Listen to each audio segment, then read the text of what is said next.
నేను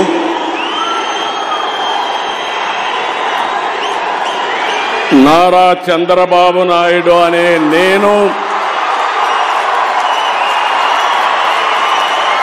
శాసనం ద్వారా నిర్మితమైన భారత రాజ్యాంగం పట్ల నిజమైన విశ్వాసం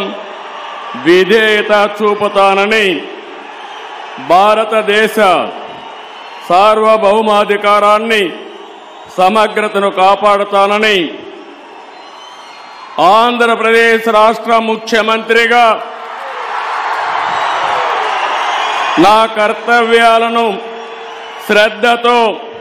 అంతఃకరణ శుద్ధితో నిర్వహిస్తానని భయం గాని పక్షపాతం గాని రాగద్వేషాలు గాని లేకుండా